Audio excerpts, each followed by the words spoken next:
Hello दोस्तों, आपके अपने YouTube channel Z square academy में स्वागत है। दोस्तों, ये है बीपीएससी शिक्षक भर्ती के लिए रंजीत सर का प्रैक्टिस सेट, जिसमें कि हम लोग सामान्य अध्ययन के प्रश्नों को देख रहे थे। दोस्तों, ये प्रश्न जो हैं क्लास 1 से 5 वर्ग के लिए हैं। दोस्तों, 12 प्रैक्टिस सेट हो चुके हैं। ये प्रैक्टिस सेट नंबर 13 है, जिसमें कि हम लोग सामान्य अध्ययन के प्रश्नों को देखेंगे। दोस्तों, अगर आपको ये प्रैक्टिस सेट अच्छा लगता है तो प्लीज़ लाइक, शेयर और सब्सक्राइब जरूर करें। चलिए चलते हैं बिना किसी देरी किए हुए प्रैक्टिस सेट नंबर 13 में। चलिए चलते हैं, इसमें हम लोग सामान्य अध्ययन के प्रश्नों को देखते हैं। प्रैक्टिस सेट नंबर 13 से हम लोग देखते हैं क्वेश्चन नंबर 1 से। दोस्तों, फर्स्ट क्वेश्चन दिया है आपका, बौद्धों के विश्वास के अनुसार गौतम बुद्ध का अगला अवतार किसे माना जाता है? बौद्धों के विश्वास के अनुसार गौतम बुद्ध का अगला अवतार किसे माना जाता है? तो फर्स्ट का जो आपका ऑप्शन हो जाएगा दोस्तों, वो हो जाएगा ऑप्शन नंबर बी, मैत्रेय। दोस्तों, भविष्य में अवतार लेने वाले मैत्रेय को संभावित बौद्ध के रूप में जाना जाता है। चलिए क्वेश्चन में अगला देखते हैं। दूसरा, निम्नलिखित में से कौन सा मठ बौद्ध धर्म से संबंधित है? इनमें से कौन सा मठ है जो कि बौद्ध धर्म से संबंधित है? तो इसका ऑप्शन नंबर आपका दोस्तों बी हो जाएगा, ऑप्शन नंबर बी, चैत्य। दोस्तों, चैत्य जो मठ है बौद्ध धर्म से संबंधित है। स्तूपों का संबंध भगवान बुद्ध की मृत्यु से है, जबकि स्तूपों का जो संबंध है वो भगवान बुद्ध की मृत्यु से है। क्वेश्चन में अगला देखते हैं। तीसरा, विजयनगर शासक कृष्णदेव राय का काव्य आमुक्त माल्याद किस भाषा में लिखी गई थी? आमुक्त माल्याद जो पुस्तक है वो किस भाषा में लिखी गई थी? ये काव्य है आमुक्त माल्याद, जो कि किस भाषा में लिखा गया था? तो ये लिखा गया था तेलुगु भाषा में। तो तीसरे का ऑप्शन हो जाएगा आपका नंबर डी। दोस्तों, विजयनगर के जो शासक थे कृष्णदेव राय, एक महान शासक थे। इन्होंने आमुक्त माल्याद को तेलुगु भाषा में लिखा था। क्वेश्चन नंबर अगला देखते हैं। चौथा, कांसे की नृत्य करती हुई कन्या कहाँ से प्राप्त हुई? कांसे की नृत्य करती हुई कन्या वो कहाँ से प्राप्त हुई थी? तो ऑप्शन नंबर आपका जो चौथे का हो जाएगा वो हो जाएगा बी, सिंधु घाटी की सभ्यता। ये मोहनजोदड़ो से सिंधु घाटी सभ्यता मोहनजोदड़ो से। क्वेश्चन में अगला 5वां देखते हैं। जादू टोना और कर्मकांड संबंधित विधान किस वेद से हैं? जादू टोना और कर्मकांड संबंधित विधान किससे हैं? तो ये है आपके अथर्ववेद से। ऑप्शन नंबर आपका डी सही हो जाएगा। दोस्तों इसका जो 5वें का जो ऑप्शन हो जाएगा डी, 5वें का डी। दोस्तों, अथर्ववेद में जादुई आकर्षक और मंत्र होते हैं। यह वेदत्रयी में शामिल नहीं है। वेदत्रयी में शामिल नहीं है। वेदत्रयी में जो 3 वेद आते हैं, ऋग्वेद, सामवेद और यजुर्वेद, यह वेदत्रयी में है। जबकि अथर्ववेद है जो कि जादू टोना संबंध है, यह वेदत्रयी में नहीं आता, वेदत्रयी में नहीं आता। ठीक है, तो इसका ऑप्शन नंबर 5 का डी हो जाएगा। क्वेश्चन में अगला देखते हैं। 6वां, विक्रमशिला विश्वविद्यालय का संस्थापक कौन था? विक्रमशिला विश्वविद्यालय का संस्थापक कौन था? तो आपका जो 6 नंबर है उसका आंसर हो जाएगा आपका सी, धर्मपाल। दोस्तों, धर्मपाल जो पाल वंश के प्रसिद्ध शासक थे जिन्होंने विक्रमशिला विश्वविद्यालय की स्थापना की थी। चलिए क्वेश्चन में अगला देखते हैं। 7वां, निम्नलिखित में से किसे दिल्ली सल्तनत में शामिल नहीं किया जा सकता? इनमें से किसे दिल्ली सल्तनत में शामिल नहीं किया जा सकता? तो 7 का जो आपका आंसर हो जाएगा वो हो जाएगा डी, गौरी वंश। तो दोस्तों, इसमें जो दिल्ली सल्तनत के जो वंश थे, गुल खिले तो सांस लो, तो यानी वो गुलाम वंश था। उसके बाद आपका था खिलजी वंश, फिर तुगलक वंश, सैयद और लोधी। तो आपका गुलाम वंश जो शासन का था 1206 से 1290 तक चला था। 1206 से 12, और गुलाब खिले यानी खिलजी वंश जो आपका चला था 1290 से 1320। 1290 ये खिलजी वंश है। तो और आपका जो सैयद वंश था वो 14 से 51 तक 1451 तक चला था। जबकि ये गौरी वंश जो कि दिल्ली सल्तनत से संबंधित नहीं था। इस प्रकार आपका ऑप्शन नंबर नहीं पूछा था, इसलिए ऑप्शन नंबर आपका डी सही होगा। क्वेश्चन नंबर देखते हैं 8वां, तोमर राजपूतों के अधीन पहला शहर कौन सा था जो उनके साम्राज्य की राजधानी बनी? तोमर राजपूतों के अधीन पहला शहर कौन सा था जो उनके साम्राज्य की राजधानी बनी? तो 8वें का जो आपका आंसर हो जाएगा वो हो जाएगा ए, दिल्ली। दोस्तों, तोमर नरेश अनंगपाल ने दिल्ली शहर की स्थापना की थी एवं दिल्ली तोमर साम्राज्य की पहली राजधानी बनी थी।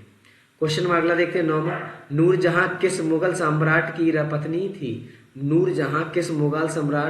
नूरजहां जो थी वो किस मुगल सम्राट की पत्नी थी? तो 9वें का जो ऑप्शन हो जाएगा आपका डी हो जाएगा, जहांगीर की पत्नी थी। नूरजहां जहांगीर की पत्नी थी। और इनका जो असली नाम था वो था मेहरुन्निसा।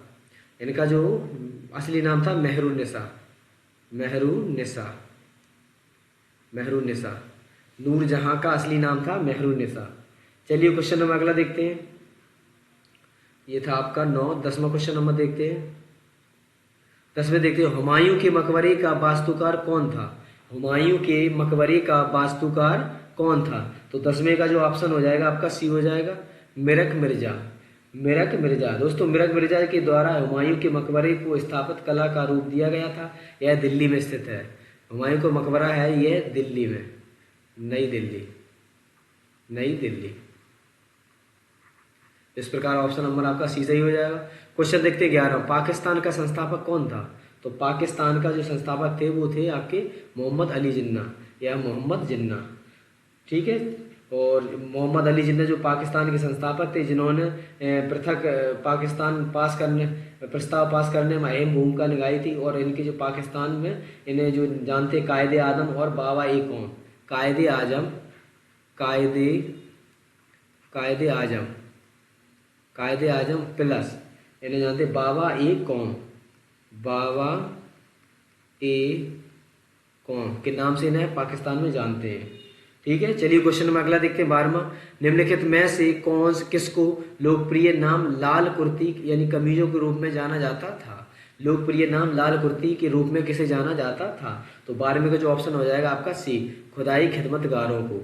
तो इस प्रकार ऑप्शन सी सही हो जाएगा। क्वेश्चन देखते हैं 13वां। अभिनव भारत का आयोजन किसके द्वारा किया गया था? अभिनव भारत का आयोजन किसके द्वारा किया गया था? तो 13वें का जो ऑप्शन हो जाएगा आपका सी हो जाएगा, वीर सावरकर। दोस्तों अभिनव भारत की जो स्थापना हुई थी यानी कि आयोजन वर्ष था वो आपका था 1905। 1905 में इसका आयोजन वर्ष हुआ था, जो कि वीर सावरकर द्वारा किया गया था। क्वेश्चन नंबर देखते हैं 14वां।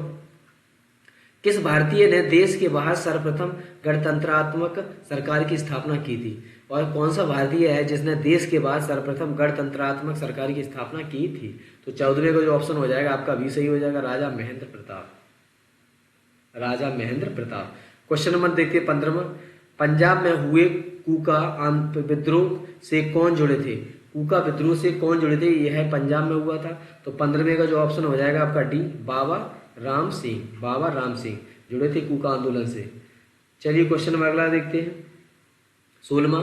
निम्नलिखित में से किस वायसराय के काल में रोलेक्ट एक्ट पारित हुआ था? इसमें से कौन सा ऐसा वायसराय है जिसके काल में रोलेक्ट एक्ट जो पारित हुआ था? तो ऑप्शन नंबर आपका भी सही हो जाएगा, चेम्सफोर्ड। चेम्सफोर्ड रोलेक्ट एक्ट जो पारित हुआ 1919 ईस्वी में हुआ था, जिससे और 1920 और 1919 के समय पे जो थे वायसराय वो थे चेम्सफोर्ड।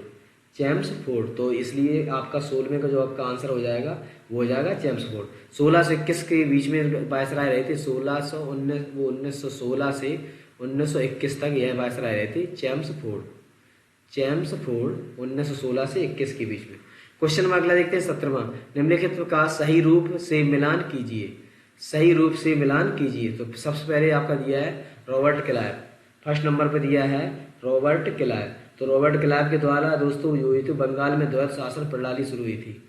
बंगाल में द्वैध शासन। तो ए का देखते हैं, ए का बंगाल में द्वैध शासन, ए का थर्ड। तो ए का थर्ड आपका दिया है वो ए में दिया है और डी में दिया है। अगला देखते हैं हम लोग बी का। तो बी में इसमें देखते हैं क्या दिया है आपका। बी में आपका दिया विलियम बेंटिंग। विलियम बेंटिंग के द्वारा शिक्षा में सुधार किया गया था, अंग्रेजी शिक्षा से संबंधित है। तो आपका बी का चौथा हो जाएगा। तो बी का चौथा आपका दिया है ए में। तो इसलिए ऑप्शन नंबर आपका ए सही हो जाएगा।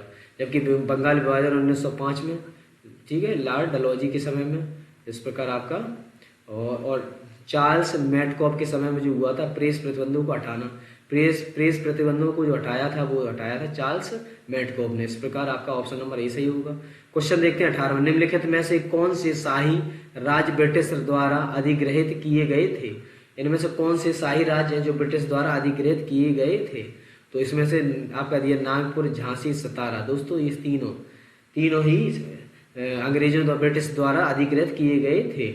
जबकि 18वें का जो ऑप्शन हो आपका डी हो जाएगा। दोस्तों डलहौजी के द्वारा जो सतारा जो किया गया था अधिग्रहित वो किया गया था 1848 में। 1848 में यह पहला था यह पहला राज्य था जो कि ब्रिटिश ने सतारा को अधिकृत किया था, जबकि आपका सतारा था 1848 में, और इसके बाद आपका जो झांसी था 53 में और नागपुर 54 में। झांसी जो था आपका 1853 में और झांसी नागपुर था 1854 में। तो इस प्रकार ये अधिकृत की गई थी। तो इसमें सबसे पहले था आपका सतारा, उसके बाद था जैतपुर, फिर संबलपुर और इसके बाद बगाड़ था, और उदयपुर, झांसी, नागपुर ऐसी रियासतों का विलय कर दिया गया था। ठीक है। और जबकि एक राज्य ऐसा था दूसरे आंग्ल सिख युद्ध के समय के पश्चात जो बंगाल की कंपनी थी में साम्राज्य में जो पंजाब था, पंजाब का कंपनी के साम्राज्य में विलय कर दिया गया था। पंजाब एक ऐसा राज्य क्षेत्र था जिसका कंपनी के साम्राज्य में विलय कर दिया गया था, जबकि इनका जो ब्रिटिश का अधिकृत किया गया था। तो इस प्रकार क्वेश्चन नंबर आपका जो उपयुक्त डी सही हो जाएगा। क्वेश्चन देखते हैं 19वां, तृतीय कर्नाटक युद्ध 1760 किन के बीच लड़ा गया था। इसमें से जो था तीसरा कर्नाटक युद्ध वो किसके बीच लड़ा गया था। तो 19वां का जो ऑप्शन हो जाएगा आपका बी सही हो जाएगा, अंग्रेजी फौजों तथा फ्रांसीसी फौजों के बीच में। क्वेश्चन अगला देखते हैं 20, पानीपत के तृतीय युद्ध के में मराठी निम्नलिखित में से पराजित हुए थे। तो मराठा जो लोग हैं वो किससे पराजित हुए थे, वो ये हुए थे अफगानों से। तो 20 का जो ऑप्शन आपका ए हो जाएगा, अफगान से। इसमें जो था अहमद शाह अब्दाली इसने पराजित किया था मराठों को। तो इस प्रकार ऑप्शन आपका ए सही हो जाएगा। क्वेश्चन 21 देखते हैं, निम्न में से किसको ऑस्ट्रेलिया का लाफिंग जैक कहते हैं। किसे ऑस्ट्रेलिया का लाफिंग जैक कहते हैं। तो इसका ऑप्शन आपका हो जाएगा कुकावारा, ऑप्शन नंबर बी, कोकावारा। 21 का ऑप्शन नंबर बी हो जाएगा, कोकावारा। दोस्तों ये जो है एक पक्षी है जो ऑस्ट्रेलिया में मिलता है। यह इसे ऑस्ट्रेलिया में लाफिंग जैक के नाम से जाना जाता है। यह चिड़िया मीठी आवाज के लिए प्रसिद्ध है, कुकावारा। क्वेश्चन देखते हैं 22, बाड़ा या क्राल शब्द किसके लिए प्रयुक्त किया जाता है। बाड़ा या क्रॉल किसके लिए प्रयुक्त किया जाता है। तो 22 का जो ऑप्शन हो जाएगा आपका बी सही हो जाएगा, मसाई चरवाही का बाढ़ से गिरा गांव, ऑप्शन बी सही होगा। क्वेश्चन 23 देखिए, अंटार्कटिका की खोज किसने की थी। तो अंटार्कटिका की खोज किसने की थी। तो 23 का जो ऑप्शन हो जाएगा आपका ए। दोस्तों अंटार्कटिका की जो खोज की थी वो की थी जेम्स कुक ने। तो इस प्रकार ऑप्शन आपका ए। अगला क्वेश्चन 24 देखते हैं, फरक्का बैराज भारत तथा खालिस्तान के बीच विवाद का एक मुख्य कारण है। तो फरक्का बैराज है वो किन दो देशों के बीच विवाद का कारण है। तो 24 का जो ऑप्शन हो जाएगा आपका ए। दोस्तों भारत और बांग्लादेश का यह विवाद है। तो क्वेश्चन अगला इसमें देखते हैं, चलिए क्वेश्चन नंबर अगला देखते हैं 25, तुर्की की राजधानी कहाँ है। तुर्की की राजधानी अंकारा, ऑप्शन नंबर आपका डी सही हो जाएगा। क्वेश्चन देखिए तो 26, बांदीपुर राष्ट्रीय उद्यान किस राज्य में स्थित है। बांदीपुर राष्ट्रीय उद्यान जो है आपका वो कर्नाटक में स्थित है। बांदीपुर राष्ट्रीय उद्यान जो है। तो इस प्रकार आपका 26 का जो आपका आंसर हो जाएगा। दोस्तों बांदीपुर में राष्ट्रीय उद्यान जो है आपके जैसे कि राजीव गांधी जिसे नागरहोल के नाम से जानते थे, और उसका आपका है बन्नेरघट्टा और अंसी, यह सब कर्नाटक के हैं राष्ट्रीय उद्यान। क्वेश्चन नंबर 27 देखते हैं, निम्नलिखित में से वह राज्य कौन सा है जिसकी अंतर्राष्ट्रीय सीमा 3 देशों से मिलती है। तो वह ऐसा देश है अरुणाचल प्रदेश, ऑप्शन नंबर आपका ए सही हो जाएगा। तो अरुणाचल प्रदेश की जो सीमा है, जो अरुणाचल प्रदेश की सीमा जो मिलती है 3 देशों से, वो चीन, भूटान और म्यांमार। फर्स्ट पे आपका आ जाएगा चीन, नंबर 2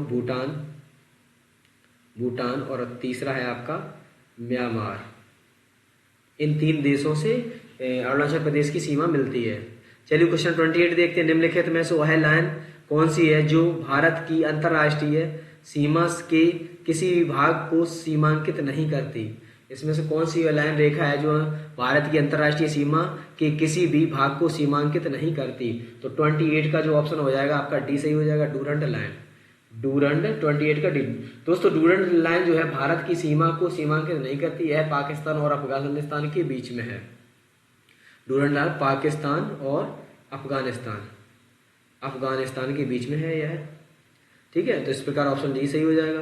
क्वेश्चन 29 देखते हैं, टाइगर परियोजना कार्यक्रम किस वर्ष शुरू हुआ था। तो टाइगर प्रोजेक्ट जो हुआ था 29 का जो ऑप्शन हो जाएगा आपका बी सही होगा, 1973। दोस्तों टाइगर प्रोजेक्ट जो हुआ था 1973 में, जबकि 1992 में हुआ तो आपका एलिफेंट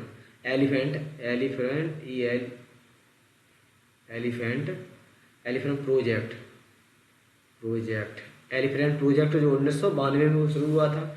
क्वेश्चन देखते 30, जैव मंडल में सभी जीवित जातियां जातियां जीवित रहने के लिए एक दूसरे से परस्पर संबंध रखती हैं, इस जीवन आधारित तंत्र को क्या कहते हैं? तो 30 का जो आपका आंसर हो जाएगा वो हो जाएगा ए, पारितंत्र कहते हैं इसे।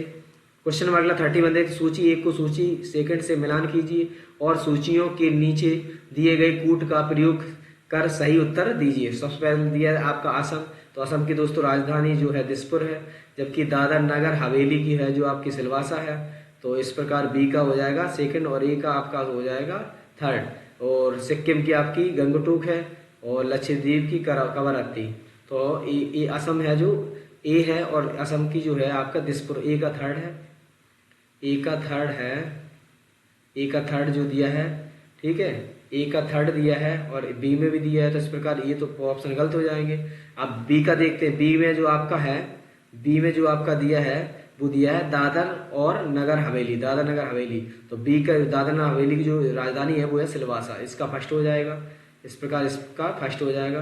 तो फर्स्ट आपका दिया है सेकंड में, तो इस प्रकार ऑप्शन नंबर बी सही हो जाएगा। क्वेश्चन देखते हैं 32, निम्नलिखित में से किसको भारत का पारिस्थितिक तप्त स्थल कहा जाता है? इनमें से किसको भारत का पारिस्थितिक तप्त स्थल कहा जाता है? तो ये कहा जाता है आपका पश्चिमी घाट को। ऑप्शन नंबर आपका 32 का ए हो जाएगा, 32 का ए। अगला देखते हैं 33, दाचीगम राष्ट्रीय उद्यान कहाँ पर स्थित है? तो दाचीगम राष्ट्रीय उद्यान जो है आपका जम्मू कश्मीर में स्थित है, ऑप्शन सी सही हो जाएगा। 34 देख, निम्नलिखित में से भारत का कौन सा क्षेत्र पारिस्थितिकीय अति क्रियाशील स्थल हॉटस्पॉट माना जाता है? तो 34 का जो ऑप्शन हो जाएगा आपका सी, यह भी पश्चिमी घाट, जो कोई पश्चिमी घाट को और पूर्वी हिमालय को हॉटस्पॉट के नाम से जानते हैं। क्वेश्चन 35 देखते हैं, जनसंख्या में उच्च वृद्धि दर अभिलक्षण है। जनसंख्या में उच्च वृद्धि दर अभिलक्षण है। तो दोस्तों जो उच्च जन्म जो है वो उच्च है, जबकि मृत्यु दर जो है वो निम्न है। तो ऑप्शन नंबर आपका बी सही हो जाएगा। क्वेश्चन 36 से देखते हैं, अवमूल्यन किया जाता है, अवमूल्यन किया जाता है। तो 36 का जो ऑप्शन हो जाएगा आपका ए हो जाएगा, निर्यात बढ़ाने के लिए। क्वेश्चन देखते हैं 37, औसत कुल लागत 54 रुपये, औसत परिवर्ती लागत 36 रुपये और उत्पादित मात्रा 2500 इकाइयाँ, फर्म की कुल स्थिर लागत। तो इस प्रकार आप इसे देख लेंगे। 37 का जो ऑप्शन हो जाएगा वो आपका सी सही हो जाएगा, 45,000। क्वेश्चन देखते हैं 38, निम्नलिखित में से कौन सा कर संघ व राज्यों के बीच विभाजित नहीं किया जाता? इनमें से कौन सा ऐसा कर है जो कि संघ और राज्यों के बीच विभाजित नहीं किया जाता? 38 का जो ऑप्शन हो जाएगा आपका डी हो जाएगा, विक्रय कर। क्वेश्चन देखिए 39, तत्कालिक रूप से मुद्रास्फीति को रोकने के लिए निम्न में से किसका उपयोग किया जाता है? तात्कालिक रूप से मुद्रास्फीति को रोकने के लिए निम्न में से किसका उपयोग किया जाता है? तो 39 का जो ऑप्शन हो जाएगा आपका, देखते हैं इसमें 39 का ऑप्शन देखते हैं। 39 का ऑप्शन दिया है आपका वेतन में वृद्धि, धन के प्रवाह में कमी, कर में छूट और इनमें से कोई नहीं। तो ऑप्शन नंबर आपका बी सही हो जाएगा, धन के प्रवाह में कमी। क्वेश्चन देखते हैं 40, प्रमुख वाणिज्य बैंकों का राष्ट्रीयकरण एक साथ किस वर्ष किया गया था? प्रमुख वाणिज्यिक बैंकों का राष्ट्रीयकरण एक साथ किस वर्ष किया गया था? तो दोस्तों यह इंदिरा गांधी सरकार के समय में जो 1969 में 14 बैंकों का एक साथ राष्ट्रीयकरण किया गया था। तो 1969 में ऑप्शन नंबर आपका सी सही हो जाएगा, जो कि इंदिरा गांधी के समय में, इंदिरा गांधी के समय में 14 बैंकों का राष्ट्रीयकरण एक साथ किया गया था। इस प्रकार ऑप्शन सी सही होगा। 41 देखते हैं, सिविल समाज सक्रियतावादियों द्वारा अपनाई गई पद्धतियां कौन सी हैं? सिविल समाज सक्रियतावादियों द्वारा अपनाई गई पद्धतियां कौन सी हैं? तो 41 का जो ऑप्शन हो जाएगा आपका डी सही हो जाएगा, सामूहिक जन संघर्ष। क्वेश्चन देखते हैं 42, निम्नलिखित राज्यों में से किस में विधान परिषद नहीं है? विधान परिषद नहीं है। तो इसमें आप देख लेंगे, तू भी मजा कर, इस प्रकार, ठीक है। कर्नाटक, तमिलनाडु, बिहार और उत्तर प्रदेश। इस प्रकार आपका इसमें जो दिया है 42 का जो ऑप्शन हो जाएगा बी, जो कि महाराष्ट्र नहीं है, महाराष्ट्र में विधान परिषद नहीं है। 43 देखते हैं, सच्चर समिति रिपोर्ट किससे संबंधित है? सच्चर समिति रिपोर्ट किससे संबंधित है? 43 का जो आपका ऑप्शन हो जाएगा वो हो जाएगा सी, भारतीय मुसलमान। क्वेश्चन देखते हैं 44, राजनीतिक लोकतंत्र का मूल निर्वाचक लोकतंत्र के आधारभूत अभिग्रहित में होता है जो आधारित है। तो 44 का जो ऑप्शन हो जाएगा आपका डी सही हो जाएगा, सार्वभौमिक वयस्क मताधिकार पर। अगला देखिए 45, 45 देखते हैं दोस्तों अगला।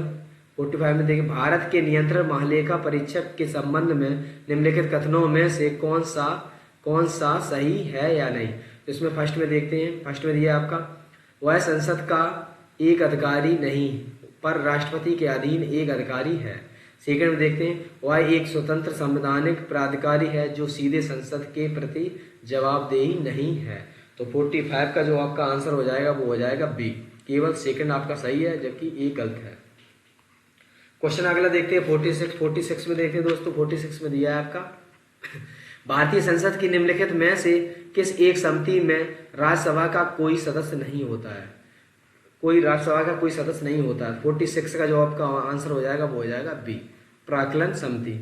दोस्तों प्राक्कलन समिति के सदस्यों की संख्या 30 होती है, जिसमें सभी सदस्य लोकसभा के होते हैं। प्राक्कलन समिति की जो सदस्य संख्या होती है वो 30 जो कि लोकसभा के होते हैं, जबकि लोकसभा समिति में कुल 22 सदस्य होते हैं। लोकसभा समिति में इसमें 22 सदस्य होते हैं, 22 सदस्य होते हैं। और इसमें जो जिसमें से 15 सदस्य जो होते हैं लोकसभा के और 7 सदस्य जो होते हैं वो राज्यसभा से। जो आपके 15 हैं, 15 लोकसभा से और आपके 7 हैं वो राज्यसभा से। ठीक है, इस प्रकार हो जाएगा राज्यसभा। कोई ऑप्शन नंबर आपका भी सही होगा। 47 देखते हैं। 47 निम्नलिखित कथनों पर विचार कीजिए। नंबर 1, सहकारी सोसाइटी बनाना भारत में एक मूल अधिकार है। सहकारी सोसाइटी बनाना भारत में एक मूल अधिकार है। सेकंड में देखते हैं, सहकारी सोसाइटियां सूचना के अधिकार अधिनियम 2005 की परिधि में नहीं आती हैं। तो 47 का जो आपका आंसर हो जाएगा वो हो जाएगा सी, फर्स्ट और सेकंड दोनों सही है। क्वेश्चन देख 48, लोकसभा में अगस्त 2010 में पारित civil liability of nuclear damage bill में किसके लिए उपबंध नहीं है। तो इसमें किसके लिए उपबंध नहीं है। तो 48 का जो आपका आंसर हो जाएगा 48 का वो हो जाएगा बी, दुर्घटना की स्थिति में किसी ऑपरेटर की देनदारी 1500 करोड़ रुपए की अंदर होना। तो इसलिए ऑप्शन नंबर बी सही हो जाएगा। क्वेश्चन देखते हैं 49, निम्नलिखित में से कौन सा एक भारतीय लोकतांत्रिक मॉडल की धारणीयता की विशेषता नहीं है। इसमें से कौन सी भारतीय लोकतांत्रिक मॉडल की धारणीयता की विशेषता नहीं है। तो 49 का जो आपका आंसर हो जाएगा वो हो जाएगा ऑप्शन डी, एक जीवन संघीय संरचना के साथ शक्तिशाली औद्योगिक आधार। क्वेश्चन देखते हैं 50 में देखते हैं, निम्नलिखित रेटों में किस एक का अक्षरश अर्थ शरीर आपके पास लाया जाए। तो ये 50 का जो आपका आंसर हो जाएगा दोस्तों, 50 का जो आंसर हो जाएगा वो हो जाएगा बी, बंदी प्रत्यक्षीकरण जो इसका अर्थ है बंदी शरीर आपके पास लाया जाए। 51 देखते हैं अगला। 51 में देखते हैं दोस्तों, निम्नलिखित में से किस युक्ति को विकिरण ऊष्मा का पता लगाने के लिए प्रयुक्त किया जाता है। इसमें से किसका विकिरण ऊष्मा का पता लगाने के लिए प्रयुक्त किया जाता है। तो 51 का जो ऑप्शन हो आपका डी सही हो जाएगा, ताप वैद्युत पुंज। दोस्तों ताप वैद्युत पुंज में थर्मोकपल्स विकिरित ऊष्मा की लघु मात्रा को मापने के लिए प्रयुक्त किया जाता है। 52 देखते हैं, रेफ्रिजरेटर खाद्य पदार्थों को खराब होने से बचाती है, ऐसा क्यों। तो 52 का जो ऑप्शन हो जाएगा आपका ये हो जाएगा, इसके न्यूनतम तापमान पर जीवाणु और फफूंद निष्क्रिय हो जाते हैं या होते हैं। अगला देखते हैं 53, सुपर कूलिंग का अभिप्राय तरल के किस बिंदु पर शीतलता से है। सुपर कूलिंग का अभिप्राय जो है वो तरल के किस बिंदु पर शीतलता से है। तो 53 का जो ऑप्शन हो जाएगा आपका बी सही हो जाएगा, हिमांक से नीचे। क्वेश्चन देखते हैं 54, निम्न में से किसे प्रबल स्कंदन कहते हैं। इनमें से किसे प्रबल स्कंदन कहते हैं। तो 54 का जो ऑप्शन हो जाएगा आपका बी हो जाएगा, एल्यूमिनियम क्लोराइड। दोस्तों एल्यूमिनियम क्लोराइड एक प्रबल स्कंदन है, ठीक है। तो इस प्रकार ऑप्शन आपका बी सही होगा। क्वेश्चन देखते हैं 55, पायस एक का खालिस्तान का कोलाइडी विलयन है। तो जो पायस है वो आपका तरल का तरल में है, तरल का तरल में कोलाइडी विलयन है। क्वेश्चन देखते हैं 56, कोहरा बादल धुंध आदि के उदाहरण है। कोहरा बादल धुंध जो है वो किसके उदाहरण है। तो ये है एरोसोल के। ऑप्शन नंबर आपका ए सही होगा। क्वेश्चन 57 देखते हैं, किस कशेरुकी में ऑक्सीकृत ऑक्सीजन युक्त तथा अनऑक्सीकृत रक्त मिश्रित होते तथा अथवा पाए जाते हैं। इसमें से किस कशुरुकी में ऑक्सीकृत तथा अनऑक्सीकृत जो रक्त मिश्रित होते पाए जाते हैं? तो 57 का जो ऑप्शन हो जाएगा, 57 का जो ऑप्शन हो जाएगा आपका बी हो जाएगा, उभयचर, ऑप्शन नंबर बी। क्वेश्चन देखते हैं 58। मनुष्य के लाल रक्त कोशिका की जीवन अवधि कितनी होती है? 120 दिन होती है। इंपोर्टेंट है, आपको पता भी है। 59। किस वर्ग ग्रुप का खून सार्वत्रिक सार्वभौमिक प्राप्तकर्ता आधा संबंधित है? तो 59 का जो ऑप्शन हो जाएगा आपका डी सही हो जाएगा, ए बी, जो आपका अदाता है। ठीक है, सर्वाधिक सार्वभौमिक प्राप्त करता है, जबकि वो डोनेटर सर्वदाता होता है, ये अदाता होता है। 59 का अगला देखते हैं 60 में देखते हैं दोस्तों, रक्त समूह अथवा रक्त वर्ग की खोज किसके द्वारा की गई थी? तो 60 का जो ऑप्शन हो जाएगा आपका बी सही हो जाएगा, अल्टमान। 60 का अल्टमान। दोस्तों वैसे रक्त समूह की जो खोज की थी कार्ल लैंडस्टीनर ने की तो 1901 में। ठीक है, इसके ABO समूह का नाम दिया गया था और रक्त समूह में RS जो फैक्टर की खोज कार्ल लैंडस्टीनर और अलेक्जेंडर बायनेर द्वारा की गई थी। दोस्तों इसमें अल्टमान गलत, रक्त समूह की जो खोज की गई थी वो की गई थी आपका कार्ल लैंडस्टीनर द्वारा। एक मिनट, कार्ल लैंडस्टीनर, इसमें दिया है लैंडस्टीनर और बैंडस्टीनर, तो इस प्रकार आपका बी सही होना चाहिए। चलिए क्वेश्चन देखते हैं 61। 1946 में बनी अंतरिम सरकार में डॉक्टर राजेंद्र प्रसाद के पास कौन सा विभाग था? 1946 बनी अंतरिम सरकार में जो राजेंद्र प्रसाद के पास कौन सा विभाग था? तो इस 61 का ऑप्शन हो जाएगा सी, खाद्य एवं कृषि विभाग था। 62 देखते, भारत के स्वदेशी आंदोलन के दौरान लिखा गया गीत आमार सोनार बांग्ला ने बांग्लादेश को उसके स्वतंत्रता संग्राम में प्रोत्साहित किया और उसे बांग्लादेश के ने राष्ट्रीय गान के रूप में अपनाया। यह गीत किसने लिखा था? तो 62 का जो आपका आंसर हो जाएगा वो हो जाएगा आपका D, Rabindranath Tagore, option number D सही होगा। क्वेश्चन देखते हैं 63। आचार्य विनोबा भावे ने के भूदान आंदोलन के प्रारंभ निम्नलिखित स्थानों में से कौन से एक उससे संबंध था? इसमें से भूदान आंदोलन जो था वो आपका था पोचमपल्ली। ठीक है, ऑप्शन सी सही हो जाएगा, 63 का सी, पोचमपल्ली। दोस्तों पोचमपल्ली से इसकी भूदान आंदोलन की जो शुरुआत की गई थी, इस प्रकार आपका ऑप्शन सही हो जाएगा, पोचमपल्ली, ऑप्शन सी। क्वेश्चन देखते हैं 64। निम्नलिखित में से किसके कारण सार्वजनिक रोष की लहर उभरी जिसके फलस्वरूप जलियांवाला बाग हत्याकांड में ब्रिटिश द्वारा जनसंहार की घटना घटी? तो 64 का जो ऑप्शन हो जाएगा आपका सी सही हो जाएगा, द रॉलेट एक्ट।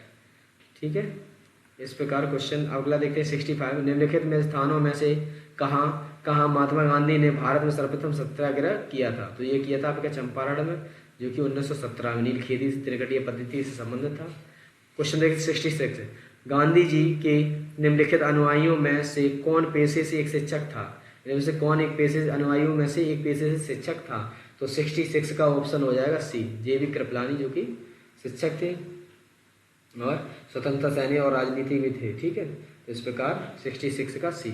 अगला देखते हैं 67 में देखते हैं दोस्तों, निम्नलिखित में से किसने नाइटहुड की उपाधि अस्वीकार किया और भारत के लिए counselling of the secretary of state के पद ग्रहण करना अस्वीकार किया? तो 67 का जो आपका आंसर हो जाएगा वो हो जाएगा सी, गोपाल कृष्ण गोखले। क्वेश्चन अगला देखते हैं 68। निम्नलिखित स्वतंत्रता संघर्ष के दौरान निम्नलिखित में से किसे फ्री इंडियन लीजन नामक सेना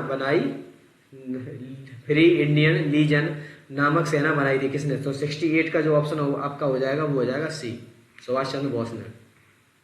क्वेश्चन देखते हैं 69। स्वतंत्रता संग्राम के दौरान अरुणा आसफ अली किस भूमिगत क्रियाकलाप की प्रमुख महिला संगठक थी? और स्वतंत्रता संग्राम की जो दौरान थी अरुणा आसफ अली किस भूमिगत क्रियाकलाप की प्रमुख महिला संगठक थी? तो 69 का जो ऑप्शन हो जाएगा आपका सी सही हो जाएगा, भारत छोड़ो आंदोलन 1942 में। ठीक है, और सबने 1930 में, जबकि असहयोग 1920 में, स्वदेशी 1905 में, इस प्रकार आपके हो जाएंगे। क्वेश्चन 70 देखते हैं, क्रिप्स प्रस्तावों के प्रावधान में निम्नलिखित में से कथनों पर विचार कीजिए। फर्स्ट में दिया है भारत की पूर्व स्वतंत्रता, सेकंड में आपका दिया है संविधान निर्मात्री निकाय की रचना, उपरोक्त में से कौन सा कथन सही है? तो ऑप्शन नंबर आपका 70 का हो जाएगा बी, यानी कि केवल 1 सही है, 2 सी सही है, जो 1 है वो आपका गलत है। ठीक है, संविधान निर्वाचित निकाय की रचना। ठीक है, क्वेश्चन अगला 71। जैव विविधता के ह्रास का प्रमुख कारण क्या है? जैव विविधता के ह्रास का प्रमुख कारण क्या है? तो 71 का जो ऑप्शन हो जाएगा आपका डी, प्राकृतिक आवासीय विनाश। क्वेश्चन 72 देखते हैं, भारत में निम्नलिखित में से कौन सा अधिनियम वन्य जीवों के संरक्षण प्रदान करता है? तो ये करता है वन्य जीव संरक्षण अधिनियम 1972। 72 का जो ऑप्शन आपका ए सही हो जाएगा। क्वेश्चन 73 देखते हैं, उर्वरक के अत्यधिक उपयोग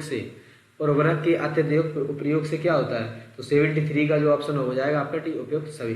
दोस्तों, उर्वरक के अत्यधिक प्रयोग से मृदा, जल तथा वायु तीनों प्रकार के प्रदूषण होते हैं। तो 74 देखते हैं अगला। 74 में देख, निम्नलिखित में से किस पारिस्थितिकी तंत्र में पौधों का जैविक पदार्थ अधिकतम है? इनमें से किस पारिस्थितिकी तंत्र में पौधों का जैविक पदार्थ अधिकतम है? तो 74 का जो ऑप्शन हो जाएगा वो हो जाएगा बी, उष्ण कटिबंधीय वर्षा वन। क्वेश्चन देखते हैं 75, निम्नलिखित में से कौन सा सही सुमेलित नहीं है? इसमें से कौन सा सही सुमेलित नहीं है? तो 75 का जो ऑप्शन हो जाएगा आपका डी हो जाएगा, फ्लोराइड आयन अपच। जो कि अपच दिया है दोस्तों ये गलत है। फ्लोराइड आयन की कमी से दांतों में सड़न होती है, दांतों में सड़न। तो दोस्तों, फ्लोराइड की कमी से दांतों का एनामल अर्थात दांतों की बाहरी परत कमजोर हो जाती है। इसमें दिया था आपका जो पारा था, मिनीमाता बीमारी सही है, और कैडमियम एटाई बीमारी और nitrate ion blue baby syndrome, इस प्रकार आपकी जो थी सही है। जबकि फोर्थ ऑप्शन है वो आपका गलत है। इस प्रकार ऑप्शन आपका नहीं पूछा था, इसमें से कौन सा सुमेलित नहीं है? तो ये ऑप्शन नंबर डी सही होगा। क्वेश्चन देखते हैं 76, निम्नलिखित में से कौन सा भारत में स्थापित प्रथम राष्ट्रीय उद्यान है? इसमें से कौन सा स्थापित प्रथम भारतीय राष्ट्रीय उद्यान है? तो 76 का जो ऑप्शन हो जाएगा आपका हो जाएगा बी, जिम कॉर्बेट राष्ट्रीय उद्यान। दोस्तों, जिम कॉर्बेट राष्ट्रीय उद्यान जो भारत का प्रथम राष्ट्रीय उद्यान था, इसकी स्थापना 1936 में हुई थी। 1936 में हुई थी, और जब 1936 में जब इसकी स्थापना हुई थी तब हुई थी हेली नेशनल पार्क के रूप में, हेली नेशनल पार्क के रूप में। इस प्रकार ऑप्शन आपका भी सही होगा। क्वेश्चन 77, निम्नलिखित में से कौन सा तंत्र सही सुमेलित नहीं है? इसमें से कौन सा तंत्र जो है वो सही सुमेलित नहीं है? तो 77 देखते दिया है आपका कार्बन थर्मल पावर, और इसमें दिया है क्लोरोफ्लोरोकार्बन ऑटोमोबाइल, यही आपका गलत दिया है, जबकि क्लोरोफ्लोरोकार्बन जो है वो गलत है। नाइट्रस ऑक्साइड जल मग्न धान के खेत में, और सल्फर डाइऑक्साइड ईंट के भट्टे में। तो ऑप्शन नंबर आपका गलत पूछा था, तो ऑप्शन नंबर 77 का जो ऑप्शन हो जाएगा बी। दोस्तों, क्लोरोफ्लोरोकार्बन का मुख्य स्रोत जो होता है वो रेफ्रिजरेटर होता है, प्रोदक होता है, और विलायक आदि इसके रूप में प्रयोग किए जाते हैं। तो इसका जो दिया था आपका ऑटोमोबाइल जो गलत दिया था। क्वेश्चन देखते हैं 78, हवा में तैरते हुए श्वसनीय सूक्ष्म कणों का आकार होता है। हवा में तैरते हुए श्वसनीय सूक्ष्म कणों का जो है वो आकार कैसा होता है? तो 70 का जो ऑप्शन 78 का हो जाएगा डी, 5 माइक्रोन से कम। ऑप्शन नंबर आपका डी। क्वेश्चन देखते हैं 79, मीथेन के बाद बायोगैस का मुख्य घटक इनमें से कौन सा है? मीथेन के बाद इसमें से बायोगैस का प्रमुख घटक कौन सा है? तो 79 का जो ऑप्शन हो जाएगा आपका A, carbon dioxide, option A. Question देखते हैं 80, निम्नलिखित युग्मों में से कौन सा सही सुमेलित नहीं है? इसमें से कौन सा सही सुमेलित नहीं है? तो आपका दिया है बांदीपुर राष्ट्रीय उद्यान कर्नाटक, मानस असम दिया है, ये भी सही है। पेरियार वन्यजीव अभयारण्य केरल दिया है, सिमलीपाल मध्य प्रदेश, ये गलत दिया है। सिमलीपाल दोस्तों जो है उड़ीसा में। इस प्रकार डी आपका ऑप्शन सही हो जाएगा। क्वेश्चन अगला देखते हैं, क्वेश्चन नंबर देखते हैं 81, निम्नलिखित में से कौन सा सही सुमेलित नहीं है? इसमें से पूछ रहा है 81 में कौन सा सही सुमेलित नहीं है? तो 81 का जो आपका है इसमें दिया है कॉर्टिजेना प्रोटोकॉल, वायु सेफ्टी के लिए स्टॉकहोम सम्मेलन जो हुआ था, अनवरत जैविक प्रदूषण, और मॉन्ट्रियल प्रोटोकॉल ओजोन परत के संरक्षण के, क्योटो प्रोटोकॉल जल संरक्षण। तो ऑप्शन नंबर 81 का जो ऑप्शन हो जाएगा आपका डी, जो कि गलत है। दोस्तों, जो क्योटो प्रोटोकॉल जो हुआ था 1997 ईस्वी में हुआ था, 1997 ईस्वी में हुआ था, और यह जो हुआ था जो क्योटो प्रोटोकॉल ग्रीन हाउस गैसों की सांद्रता कम करने से संबंधित था। इस प्रकार सही, बाकी जो ऑप्शन है वो सही है, ये गलत है। क्वेश्चन देखते हैं अगला 82, निम्न में से कौन सा सागरीय राष्ट्रीय उद्यान है? कौन सा सागरीय राष्ट्रीय उद्यान है? तो 82 का जो ऑप्शन हो जाएगा आपका डी सही हो जाएगा, पवित्र उपवन, ऑप्शन नंबर डी सही होगा। 84 देखते हैं, समुदायों का पूर्ण क्रम जो क्रमशः एक निश्चित स्थान पर बदलता है कहलाता है। समुदायों का पूर्ण क्रम जो क्रमशः एक निश्चित स्थान पर बदलता है क्या कहलाता है? तो 84 का जो ऑप्शन हो जाएगा आपका बी सही हो जाएगा दोस्तों, सीआर, ऑप्शन बी। क्वेश्चन देखते हैं 85, पारिस्थितिक संक्रमण अवधारणा का सर्वप्रथम प्रयोग किसने किया था? तो 85 का जो ऑप्शन हो जाएगा बी, बेनेट द्वारा। 85 का बी। दोस्तों पारिस्थितिकी संक्रमण अवधारणा का जो सर्वप्रथम प्रयोग किया था वो किया था बेनेट द्वारा। क्वेश्चन देखिए 86, राष्ट्रीय चंबल अभ्यारण्य निम्नलिखित में से किस राज्य का हिस्सा नहीं है? इनमें से चंबल अभ्यारण्य जो है वो किसका हिस्सा नहीं है? तो 86 का ऑप्शन हो जाएगा सी, हरियाणा का नहीं है। दोस्तों चंबल अभ्यारण्य जिसे राष्ट्रीय चंबल घड़ियाल वन्य जीव अभ्यारण्य कहा जाता है, भारत का एकमात्र जो संरक्षित क्षेत्र है जो गंभीर रूप से विलुप्तप्राय घड़ियाल यानी कि लाल मुकुट कछुआ और विलुप्तप्राय गंगा सूस की सुरक्षा के हेतु बनाया गया है। यह चंबल नदी पर राजस्थान, मध्य प्रदेश और उत्तर प्रदेश के त्रिवेंद्र क्षेत्र जो 1978 में स्थापित हुआ था। तो इस प्रकार हरियाणा जो है वो संबंधित नहीं है। 87 देखते हैं, निम्न में से किस जिले में बिहार का एकमात्र राष्ट्रीय उद्यान स्थित है? इसमें से कौन सा जिला है जिसमें बिहार का एकमात्र राष्ट्रीय उद्यान स्थित है? तो वो आपका हो जाएगा 87 का दोस्तों, हो जाएगा 87 का सी हो जाएगा पश्चिमी चंपारण। पश्चिमी चंपारण दोस्तों बिहार के पश्चिमी चंपारण जो है बेतिया जिले में स्थित वाल्मीकि राष्ट्रीय उद्यान जो एकमात्र वन्यजीव अभ्यारण्य है, जो वाल्मीकि